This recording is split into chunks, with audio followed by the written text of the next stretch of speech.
What's going down, y'all? You know the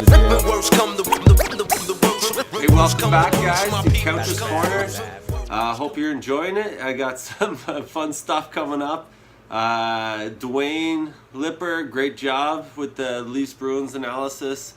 I love to see it. These guys are two guys. I know Dwayne's a huge Leafs guy, and Lipper's a big Bruins guy. They both grew up in those areas, or at least have ties to those areas.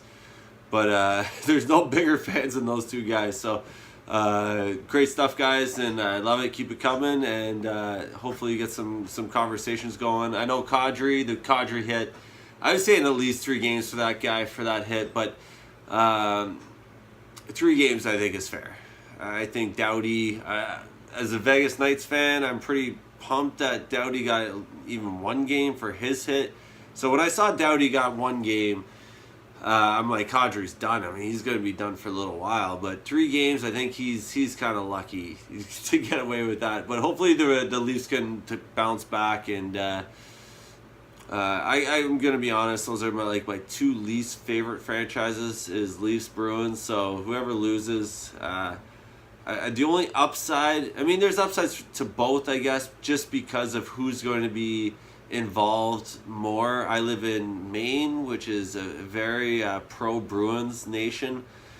So once the Bruins are out, basically there's no hope of watching hockey with anyone. It gets pretty dead.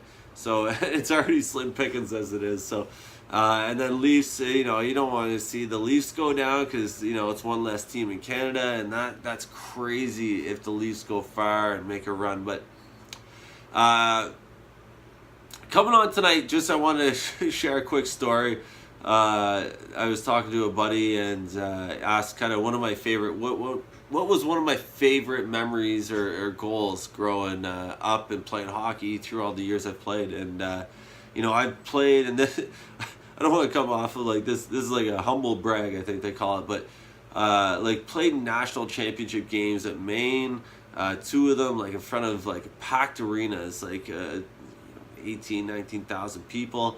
Amazing memories. But when he asked me my favorite memory, it's funny, it came up, and it was not too long ago. It was after I was done playing hockey over in Europe after Maine, and kind of hung them up. And so I tried my luck at coaching, and got a job at Thomas College, which is about an hour away from where I live in Waterville, Maine. It's a small little town. It's not a big college, and it's a club hockey team. So it's not D3, it's not D1. It's just guys that there's no scholarships. It's just guys that they're taking up their own time to play, and they just love the game. So had a great time coaching. We had a great year, and there was no expectations or anything like that to win championships or anything like that. So it was a fun year. Guys were amazing, but the passion for hockey, it just was it was refreshing to see and kind of humbling. And we were so lucky to play in these big games and get free gear and hockey sticks and everything. These guys are paying for their own sticks, and they're snapping them on face-offs, and that's $200, man. I gotta pay that. When we played college or pro or anything like that, it's who cares? You break 3 sticks a game. But it's the whole new respect level, and keeping things in perspective, as kind of the theme has been lately, is just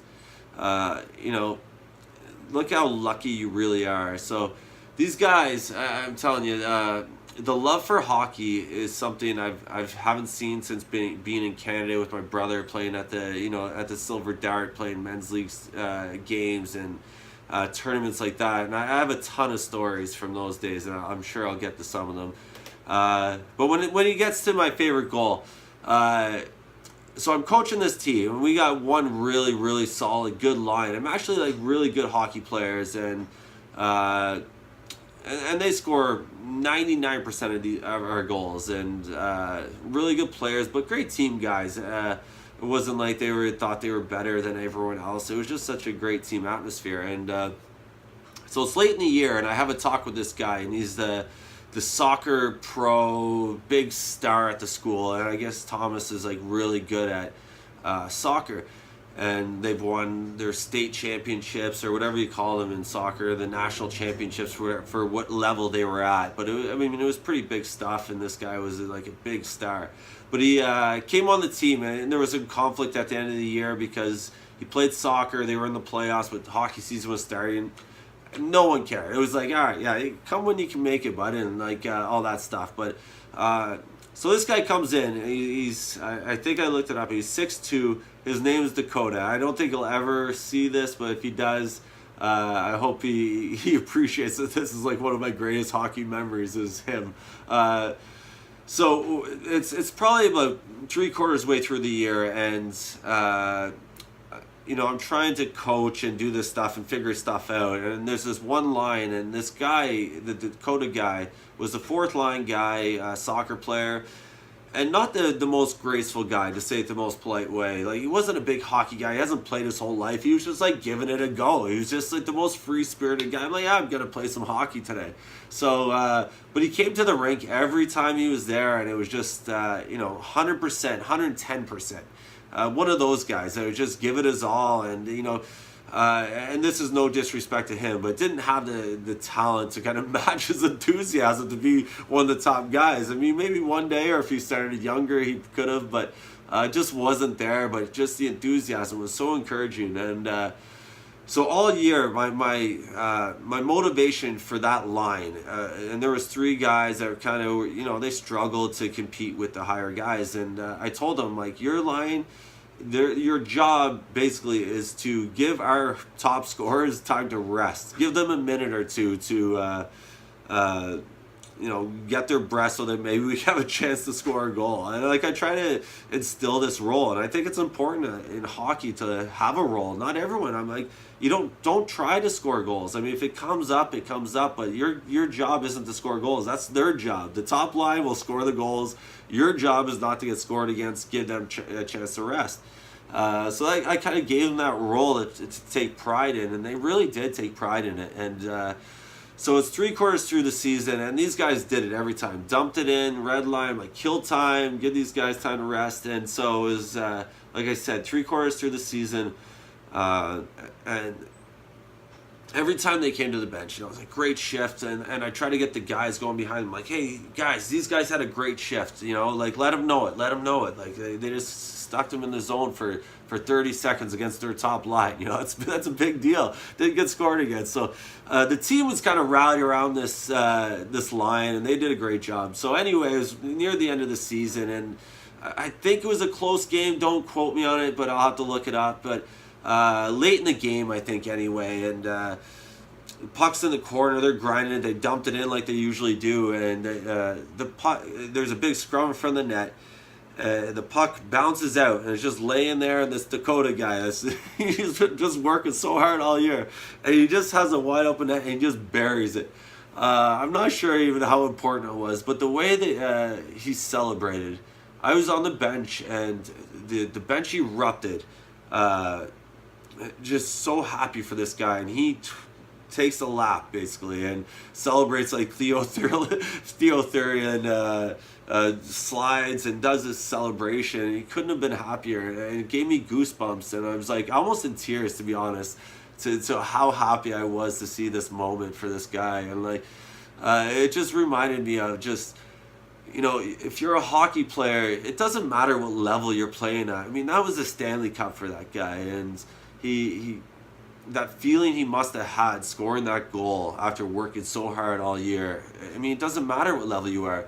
You score, it's easy for me to say. I mean, I'm sure if you score the Game 7 winner in the playoffs to win the Stanley Cup, it's a feeling, but there's only a plateau of how good you can feel, I think. And this guy felt the best you could possibly feel at one moment. And I was just so proud of it. And just like, it took me back into like, hockey is a beautiful game, and it's enjoyed by everyone. It doesn't matter how high a level you get. You're not a bigger fan or have more passion in hockey because you made it to a higher level. It's more your love of the game, and this guy scoring that goal. I've seen guys score big goals and not give a shit. Like, it's because they do it all the time. So to see this guy, it was just one of my favorite memories of all my hockey career, is just seeing this guy score a goal and being so happy. It was the only goal of the year, and I don't know if he's ever scored since. I think it was a senior, so I don't know if he's ever played any further, but I hope he sees this, Dakota, and the boys at Thomas College, man. That was a great time for me. It really brought me back to the love of the game, and you guys showed the passion for the game and what it's all about. So I appreciate that, and I'll never forget all of you guys. And I still get texts from one or two of you, so I appreciate that. And I just want you to know that, yeah, you'll never be forgotten, and that was a good time in my life. But quick story, yeah, that's a quick story for me. But watching the Vegas Knights game right now, Philly took care of business. I'm a little surprised, and Vegas is up 1-0. It looked like Winnipeg was handling their business too. I say their business. This is a quote from my coach at Maine when he was there, Tim Whitehead, and he always used to say that when we played. Like we were always ranked pretty high, and like Maine was a powerhouse back in the day.